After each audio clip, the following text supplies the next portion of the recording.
Hi, welcome to Neuro and Beyond. I'm Angela and I'm here with Simon? and today we're going to flow with our conversation again and begin with an experience that I just wanted to relate about some of the readings that I do when I do psychic readings.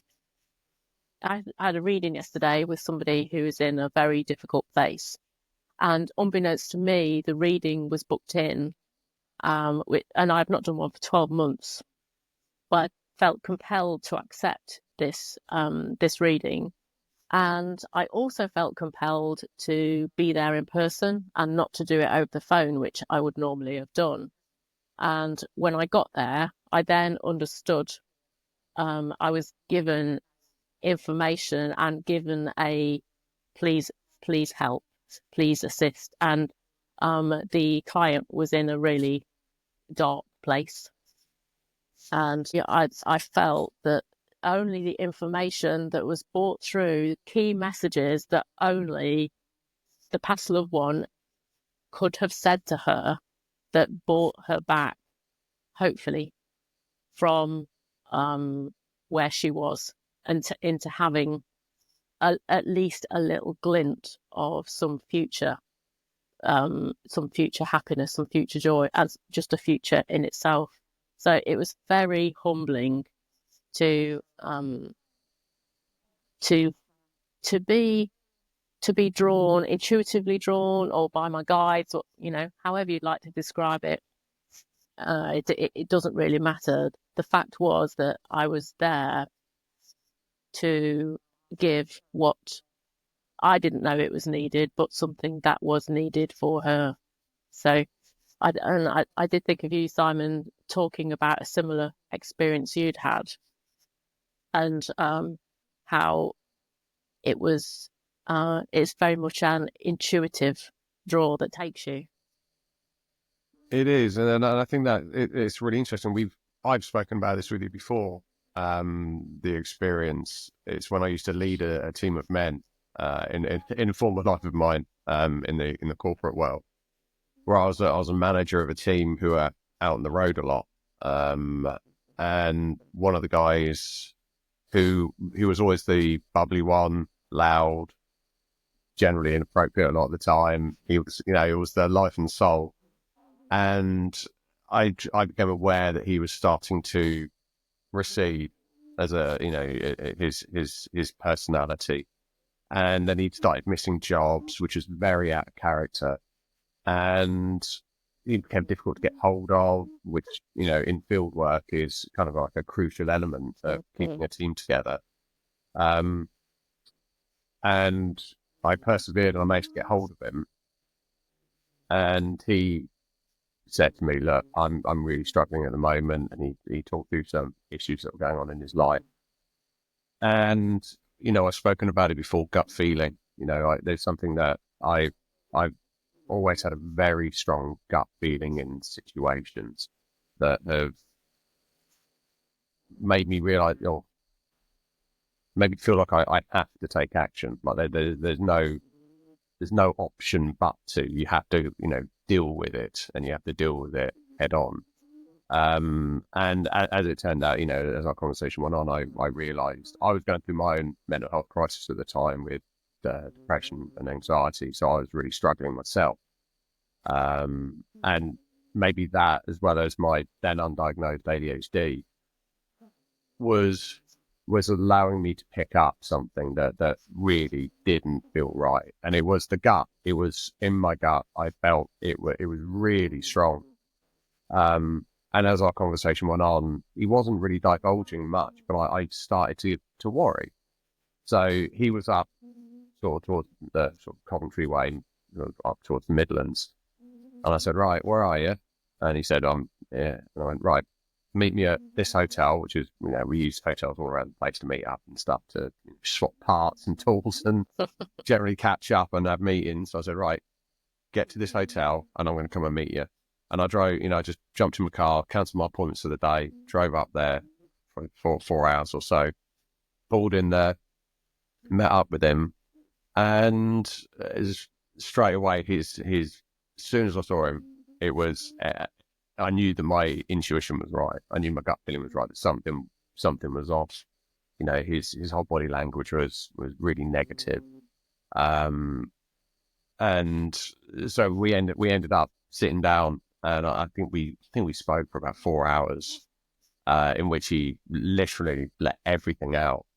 And it was from him letting all that out that I was then able to help him. I was able to sort out, you know, company resources. I was able to, you know, get in touch with our HR, get him leave, get him sorted out with our employee assistance program, get him counselling, get all these things sorted out, you know, start the ball rolling with it.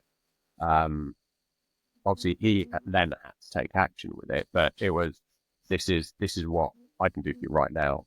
And at the end of our conversation, he said, today was the day I was going to end my life. And he had his plan, and he was all sorted for it. And he said, and then you rang me, and, you know, I didn't want to let you down by not meeting up with me. And, you know, he ended up doing a lot of the work. He went to counselling, you know, ultimately changed his job into something that he was much more happy with. It wasn't the job that was necessarily causing the problem. It was the location, it was away from family and such. So it created an awareness in him that there were options and there were things that he could do, and it didn't have to be the route he was taking. But what he really needed was somebody to talk to, and somebody that he could trust and offload to.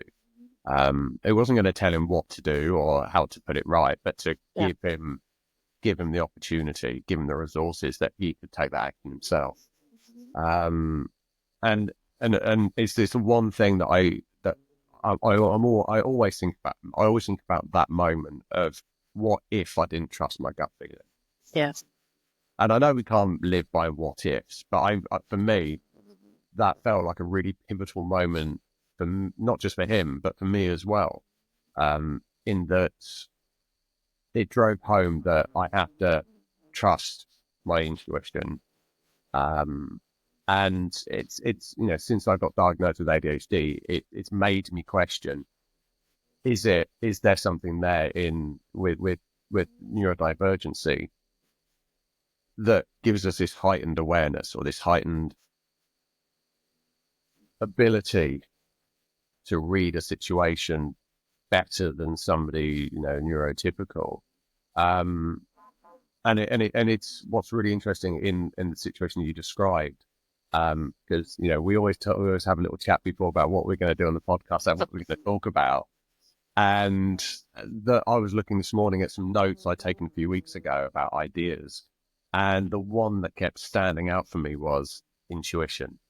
Intuition in neurodivergency, whatever you want to call it, you know, and how that there's like, you sort of talk about a bridge between your mediumship, your psychic abilities, and neurodivergency.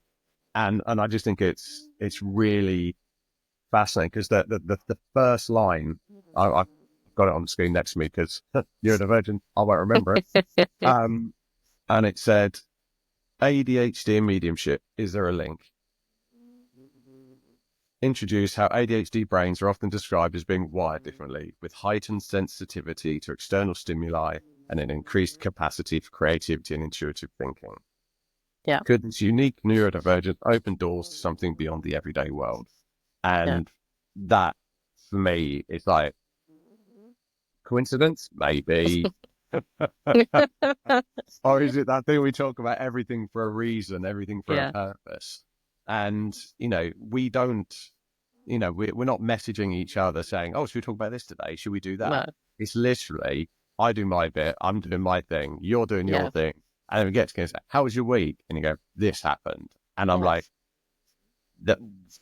how is this? How does it all link up? How we, you know, how we coexisting in this plane? Yeah, absolutely. That was just what I was going to say. It's that, as humans, we're all connected, that coexistence. And in my experience with every neurodivergent individual I have met, their sense of intuition is heightened in my experience. And I think if that can be accepted, I can see it from my point of view. If I remember going through a number of readings that I did to complete strangers, where I would have guidance that something medically needed to, they needed to be aware of it, or they needed to shift it, and it wasn't about going and being a diagnostic, doing diagnosis, whatever that word is. Diagnostic work. Yeah, that's it. It was about gently giving a message, and I remember one time, I got the guidance. You need to call this man who was, he was buying a house that I was helping to sell, and I didn't know him from Adam other than that. And I got, you need to tell him, call him at 7 o'clock tonight, and ask him, because just say that you're a psychic medium. That's always something that I really never like to do straight off, and he has a I can just sensitivity. imagine. Hi, I'm Angela. I'm a psychic. Anyway. Yeah. And then people usually go, oh. He's got a sensitivity around his heart, and I was getting arrhythmia, and medication needs to change. It's like, how do I say that? I got that download about 11 in the morning. The closer it got to 7 o'clock, the more anxious I got, because I didn't want to do it. It's like, no. But my instinct just kept rising and rising. And it's that compulsion you talked about, that you have to do it. And I did. And he then, if I could have video called him, I probably would have seen him go white with what I said, because he said, oh, I've just come to bed because I don't feel very good. And he says, I don't know what it is. And, I said, I'm a psychic medium. Please I just feel like I just want to give you this message. I feel like you've got a sensitivity around your heart area. And he went, yeah. And I said, so are you taking medication? Yeah. Right, okay. And I says, I would really suggest, you don't have to, but I'd suggest that you perhaps go to the doctors. And he said, okay, well, thanks for calling. And then his wife called me a couple of days later and said he'd just gone to bed at 7 o'clock because he was feeling ill. It was literally 7 o'clock that he went to bed. And he went to see his consultant the very next day, and they did the tests and stuff, and they switched his medication.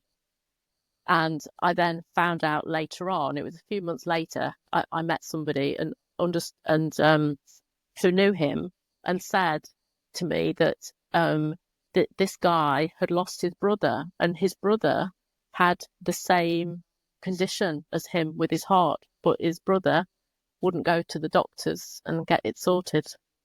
So it's like, wow, there was my confirmation. You don't always get confirmations, but you absolutely know, like you said, you know that you needed to have done that. And it's part of your path and their path that there is that interaction. That there isn't always that intervention. Sometimes you can't do intervention because it's not right. It doesn't serve the highest good. People need to learn lessons in all kinds of different ways. But that intuition for neurodivergence, it would be my wish that intuition is embraced, and it's said to people, and people say to each other, listen, absolutely listen to the self. It is a part of, it's not woo-woo, because there's that stigma around the psychic stuff. But to me, I don't see it as psychic stuff or anything apart from the energy of being human. And that's it. And so, it's just, being called a psychic, being called, or the term medium, they're titles that have just come up over time. And unfortunately, they've been associated with show business and con artists and scammers, which there obviously have been. But it's a title. It's like neurodivergency didn't exist, the term didn't exist. It's a modern term. ADHD didn't exist in the medical world.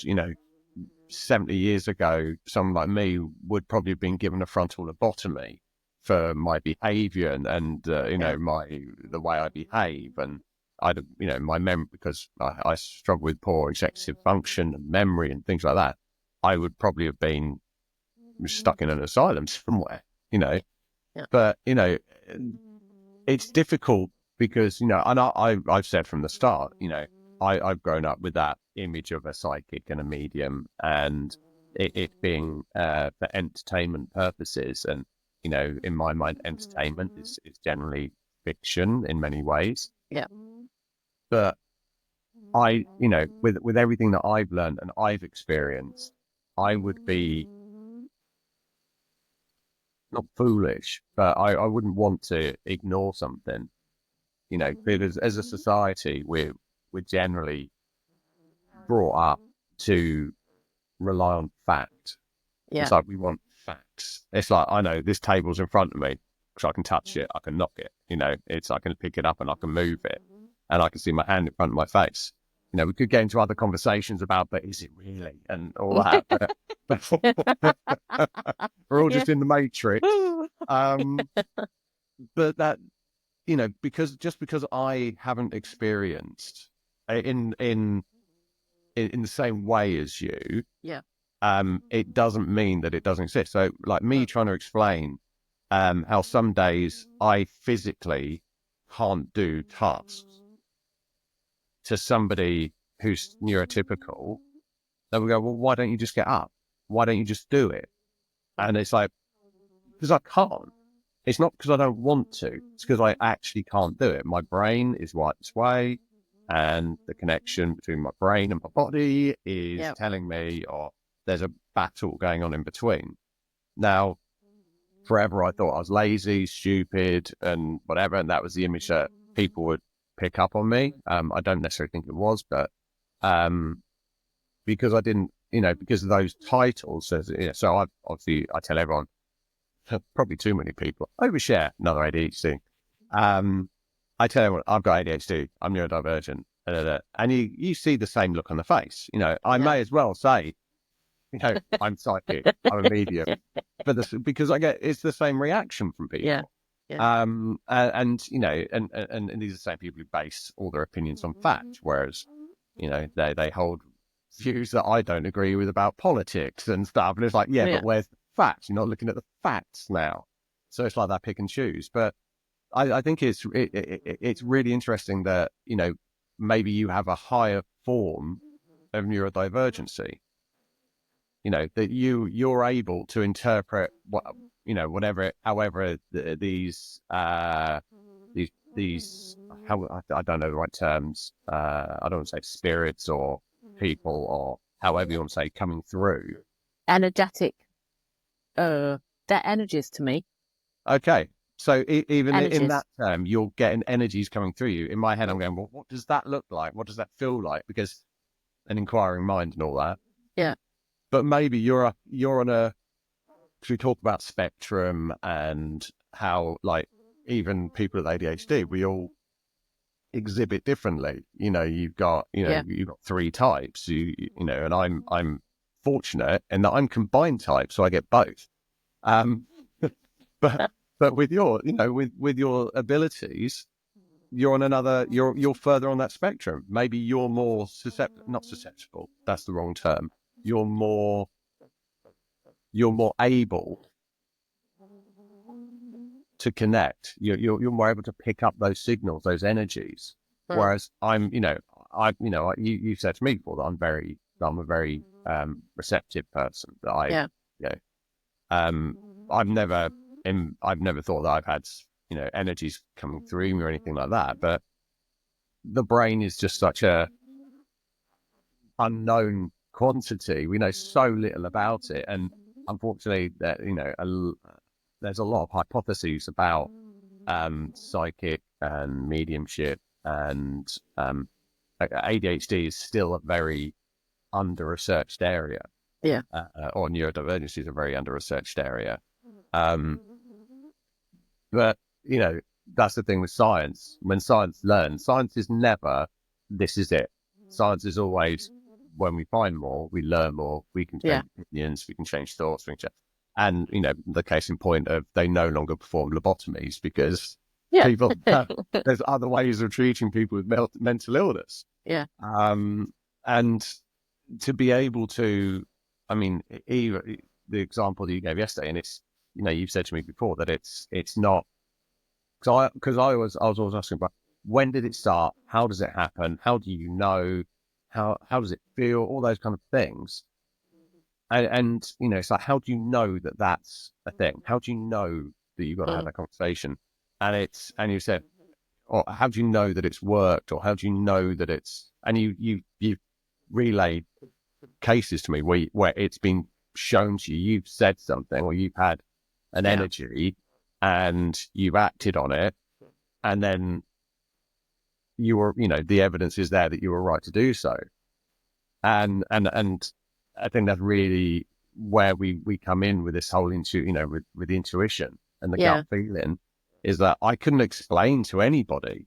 I couldn't say why I felt the compulsion to go and meet that work colleague of mine. Yeah. But I know that if I didn't, he might not be here today. Yeah. Yeah. But I wouldn't be able to explain it to anyone. No. And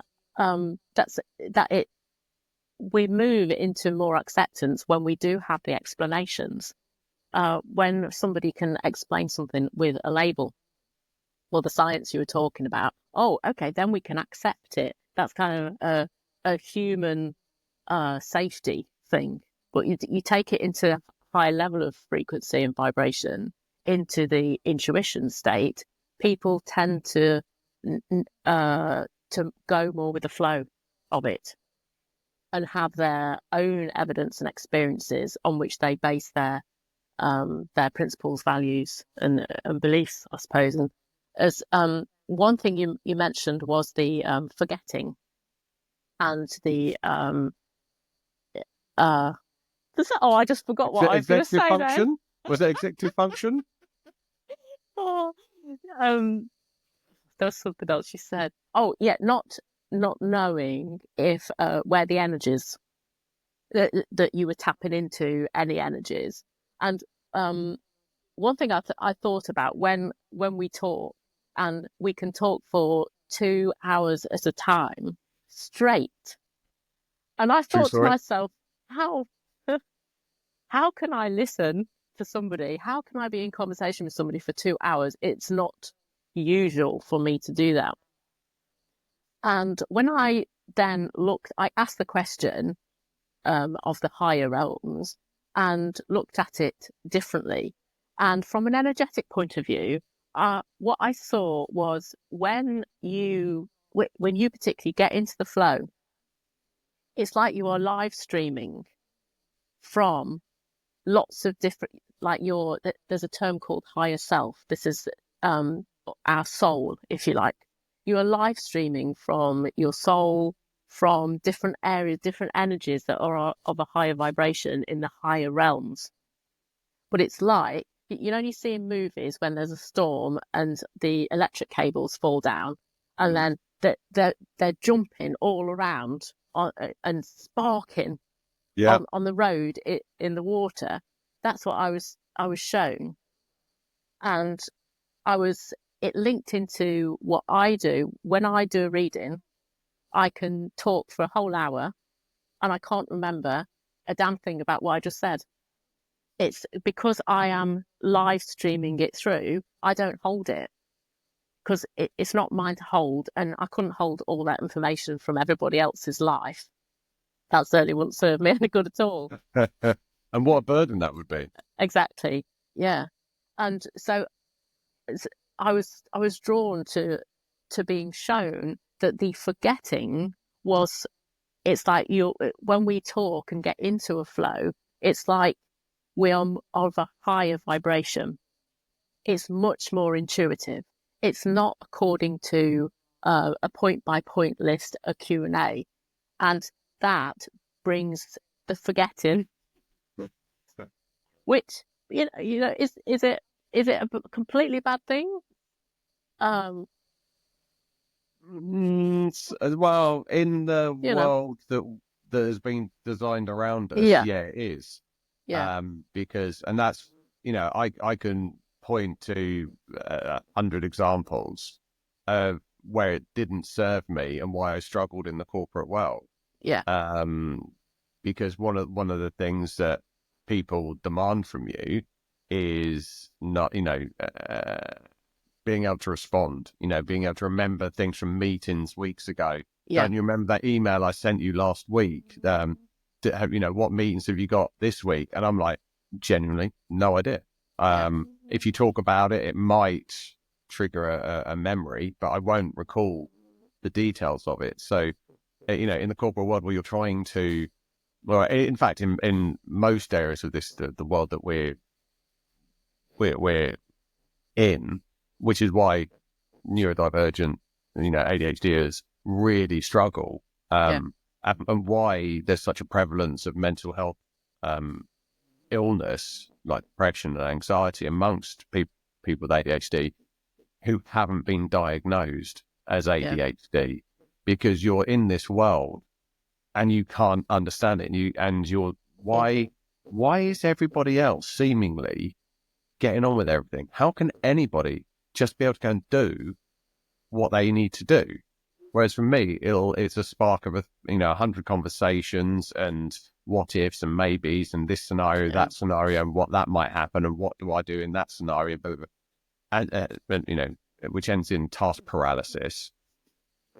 And when you don't know that you've got a disorder, a brain disorder, it's no wonder you think you're wrong. yeah, There's something intrinsically wrong about you, and yeah, hence that's why all these tags are useless, lazy, get thrown about, and as that's repeated over time, it sticks, and so yeah, that becomes part of who you think you are, which leads yeah, on to self-esteem, and low self-esteem we know is a trigger for isolation, anxiety, depression, and it's and again, this conversation, I'm just trying to think, how did I get onto this?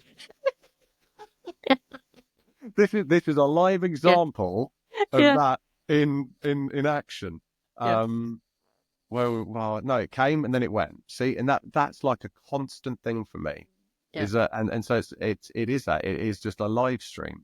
yeah, I'm probably better at people asking me lots of questions that I can answer one after another than yeah, somebody saying something and then me running with it, because I will go here, I'll go there, I'll go up here, I'll go over that bit, yeah, and I'll go, where did I start from? What was I trying to do?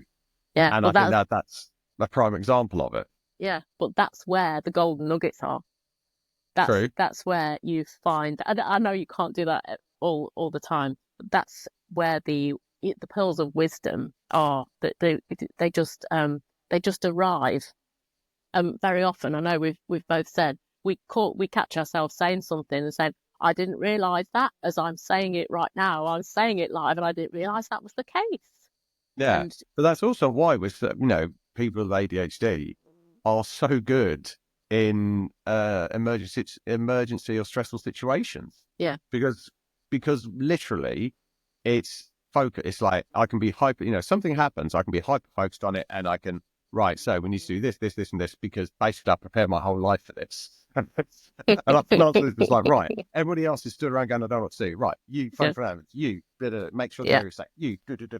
yeah, And you can take control and you can look after the situation, which is brilliant. But that's yeah, not our everyday. Our everyday is getting to work, answering emails, sitting at a yeah, desk, doing all these things. And that's it becomes like a real. I'm not utilizing this in its best way.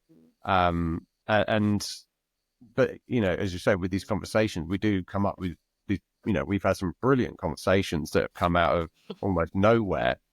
yeah, And I, sort of explained before, it's sometimes for me, it feels like there's very little filter between here and here.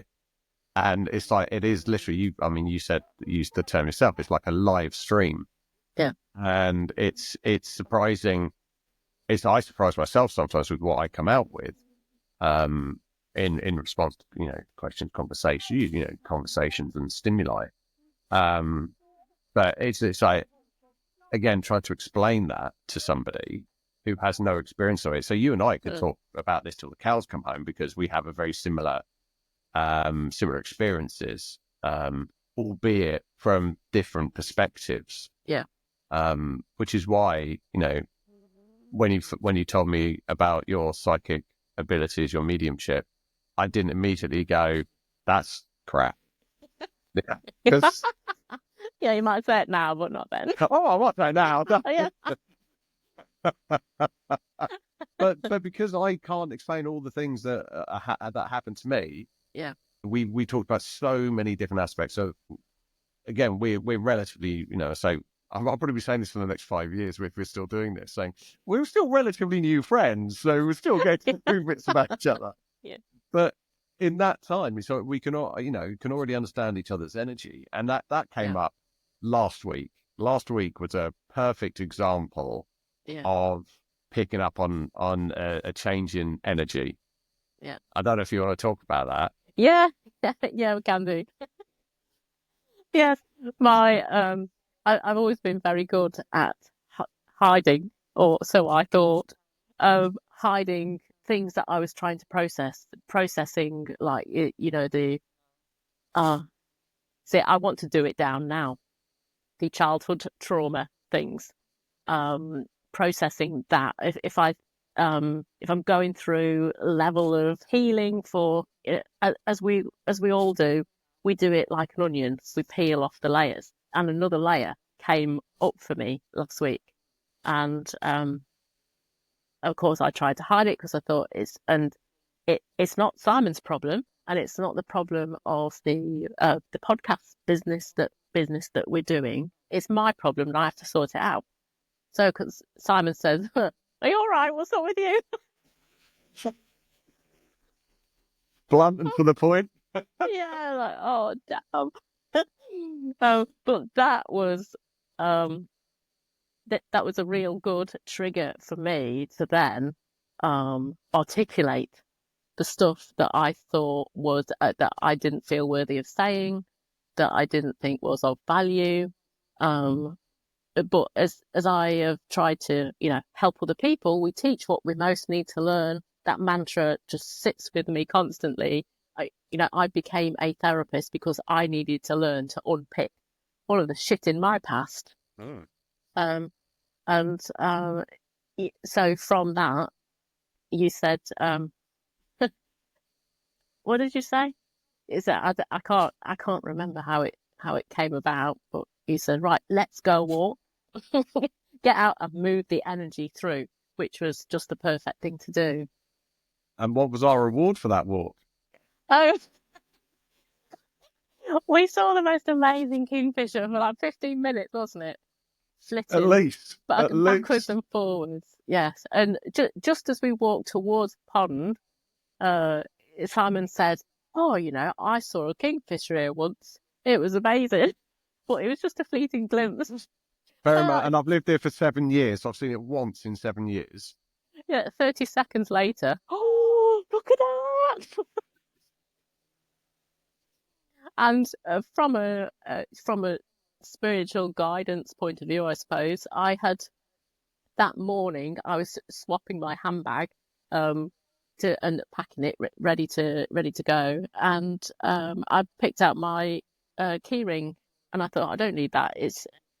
And my granddad, who's in spirit, said to me, "Put it in your bag." So I did, and the key ring had a kingfisher on it, and I know that was my granddad and my spirit guide saying to me, "It's okay. What you're doing is good." And it was like a blessing. You move through it. Don't worry. We're having lots of technical issues, and I had lots of emotional issues and lots of blocks in the way because I was concerned about not being good enough. In the corporate world, that's quite different. I can manage that, or I could manage that.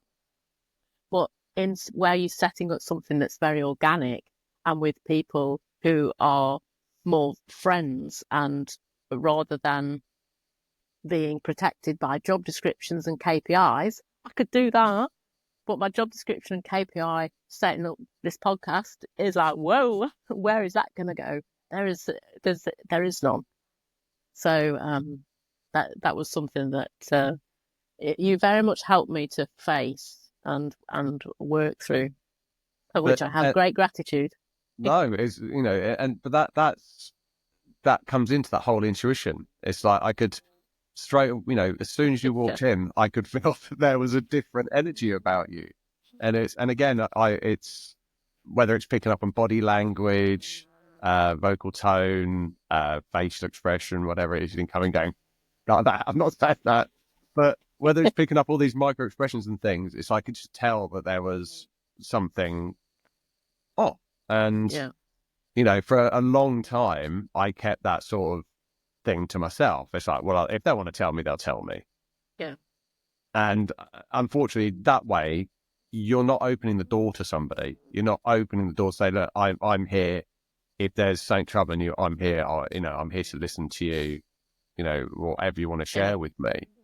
And as somebody who, particularly in my later years, I'm finding myself being drawn more and more and more to helping people in, recognizing the struggle that people go through, even no matter what it might be, and having either developed the skills or, just having the skills, but listening to them. I can now, in that position, I can always blame my ADHD impulsiveness, if I say something that's upset everybody. But I can say, look, whatever's going on, this is a safe space. If anybody's talking to me, I guarantee you it's a safe space. There's no judgment. I'm not going to sit here and tell you what to do. But if you're with me, I want you to know that whatever's going on, you can say it. You can speak to me. I'm not going to be offended. I'm not going to be upset. I'm not going to take it personally if it's about me. Because one thing I found through, work with the mental health charity is that when, you create an open space for people to talk, it can make a real difference to them. And as soon as you can vocalize something, you can then look at solutions. Yeah. And so what we've done, like last week, we binned off doing the podcast because it wasn't going to serve us. The energy wasn't there. It wouldn't be right. And so what we did is, right, let's go for a walk. That's my natural reaction to, I've got energy I need to use. I've got thoughts. I've got things going on in my head. I need to go for a walk. Because as soon as I'm outside, if I'm around nature, fresh air, sometimes, often I'll have my earpods in, my brain can start working. It'll start digesting, it'll start processing all the things that are going on until I get down to the core reason of why I'm struggling. What is it? Aside from medical, not being able to get medication for ADHD being one of them, I can work out what it is that's stopping me from doing the thing I need to do, or talking to the person I need to talk to, or asking the question I need to ask. And, so, you're obviously in a position where you're getting comfortable or more comfortable being able to speak to me about things. And I think last week was a real, epiphany, like a real pivotal moment. It was. In that I could recognize that there was something that was bothering you. And, this is, what we've said from the start, that this is our podcast. There's, responsibility doesn't lie on one of us. It's a shared project. It's a shared passion. And if there's worries, then we share them. And so I think, like with last week, it's like, right, we're not going to do the podcast today. We're just going to go out. We're going to go out for a walk. And that opened up conversation because it's the side by side. It's not sitting like this, which isn't always easy to start talking about things. But, when you're side by side with somebody, you haven't got the eye contact, which some people find easier. And, we were able to get out, have a nice walk, see that amazing kingfisher, which is, I've loved, the nerd in me. I've loved the kingfisher. Has been my favorite bird since I was a little boy, and I saw it in a book, and I couldn't get over the colors, how they exist in nature. And it's one of those things that's just like amazing. It's those sort of things fill my cup. And so that for me is like a whether you want to get into symbology, that for me is like, it was the right thing. That's the sign that what I did was the right thing. Other than you obviously opening up and talking about all that nice stuff. It was the Kingfisher that I saw that was really my reward. Absolutely. The icing on the cake. That's the confirmation. 100%. 100%. But again, it leads us straight back to that intuition, and trusting. I think I'm going to say things like trust in your gut every episode. Because it always seems to link back to it. It's like, I think often we know what we need to do, but we're not necessarily listening. It's like, oh God, I know I've got to have this really difficult conversation with my partner. I've got to have this really difficult meeting at work, or I've got to, go make this appointment. And it's the fear of what's beyond that, what that will lead into. And I think when you start to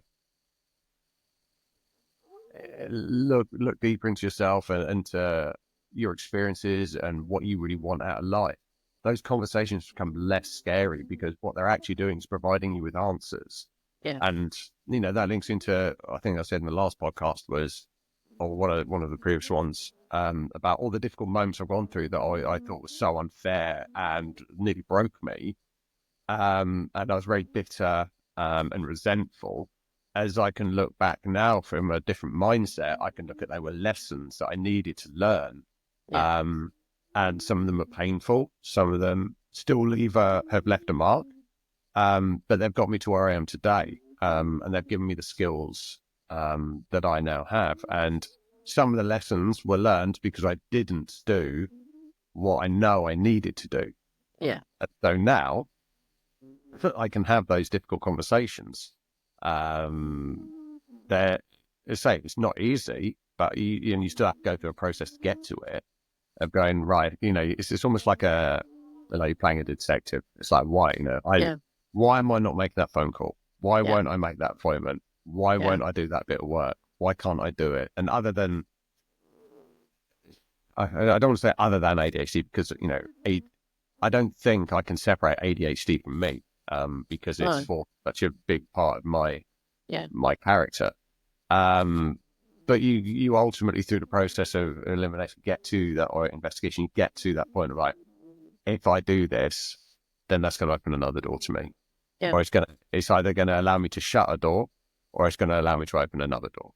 And ultimately, what's the worst that can happen? None of these that I'm making are life or death. And so what am I really scared of? And really, it comes back to the thing you're really scared of is things like rejection, in other people, criticism, all that good stuff. And all the stuff that we don't want. We don't, it's like, you don't, nobody likes to be criticised, even if it's constructive. It's like, still, all right, shut up.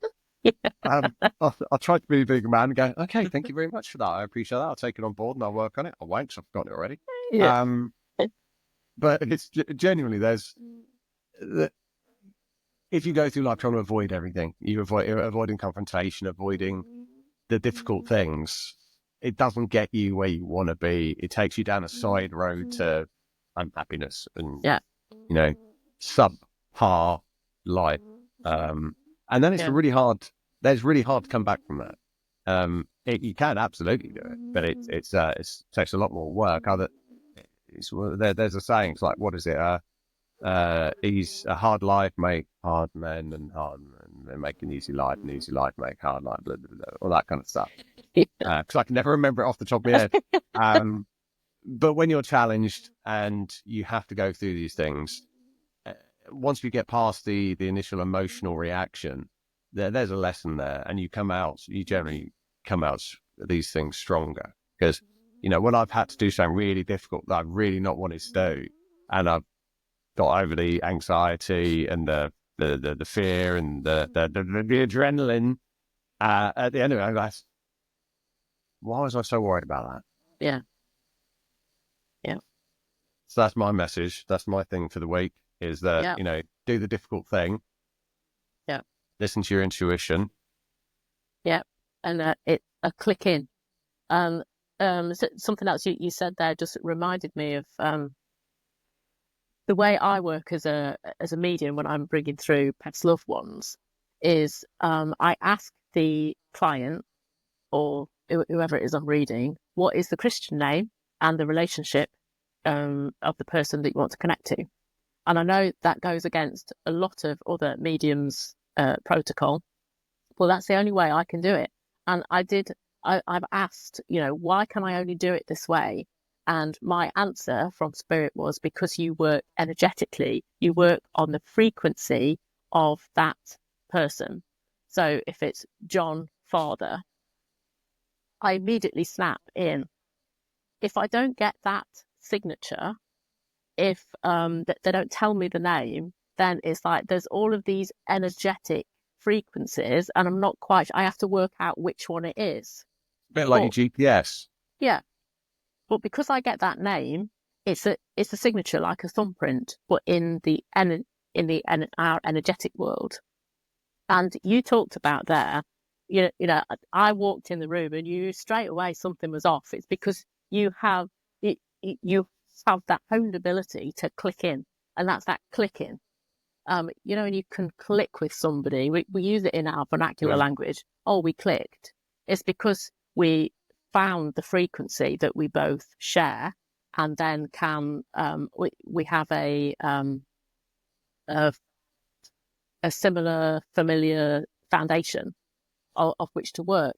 And it's clicking. If you know your intuition is good, then click in. It'd be really interesting if there's anybody watching the podcast who is neurodivergent and has worked into being able to click into manage their energies and click into different aspects like the 3D world or the higher realms or whatever. It'd be really interesting if anybody could let us know if they've moved any further forward than a lot of the things that we've just been thrown up.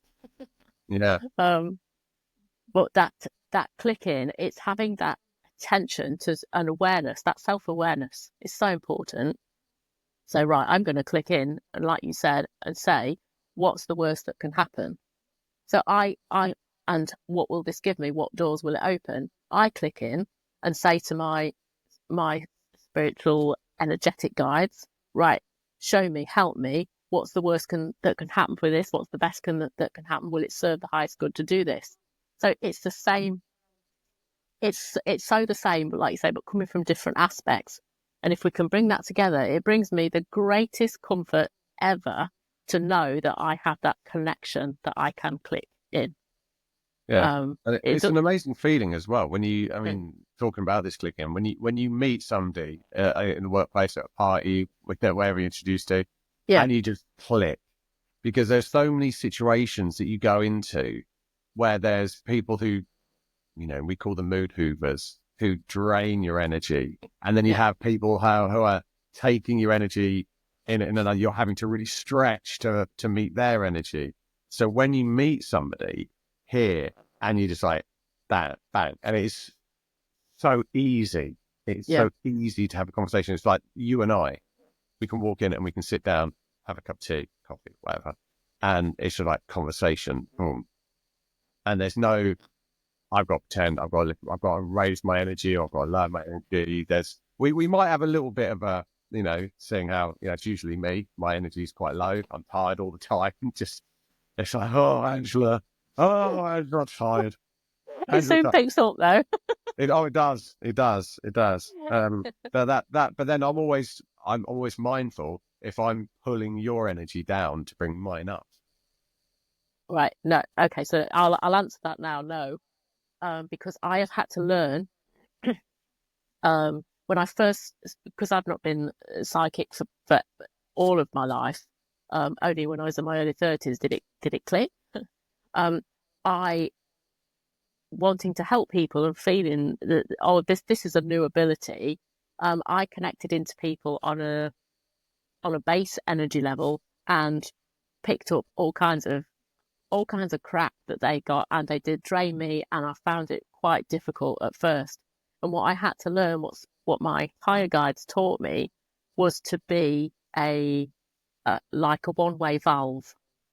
So the energy comes into me and goes out. It's like I pull it through, and I don't. I allow that energy to go out, but I don't pull in any of the bad energy or negative or lower energy of anybody else. And I don't give my energy. I pull the energy through. So when, if I get in the car and I know your energy's on the floor, I immediately click in and start pulling. I just do it automatically, start pulling energy through. And that's what makes me hot as well. I get a real temperature increase when that happens. So that energy's I thought that's just me, Angela. Or the menopause. Probably the last that. So I just bring that through, and that's taken. I've had to learn how to do that.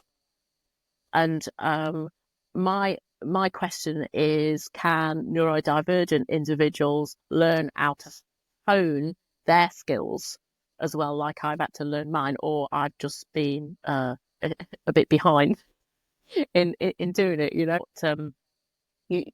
I don't suffer from having people drain me now. Yeah, so I think that's something that we can all learn from. It's that, and you said there, it's like you're more of a conduit. It's you're not a filter to collect all the crap. No, you're just a conduit for it to flow through, and whatever flows through. And I think that something that just generally we can all learn is to not take on, somebody else's stresses are not our stresses. Somebody else's problems are not our problems. We can be there to listen, but we're not there to carry it. Yeah. And I think that's a friend of mine, that's something that he says, he says that quite frequently, that he struggled with, because he is a pillar of the community, and, everybody goes to him, and he would take on a lot, take on everybody's, and you can't, it has a negative effect. And he came to the realization that he can't carry everybody's problems. He can be there, and he can listen, but he's not there to carry. Yeah. And I think that's something that we can all learn. It's the same thing with like taking things. I try not to take things personally now. I can't. I'm not trying to impact somebody's opinion of me.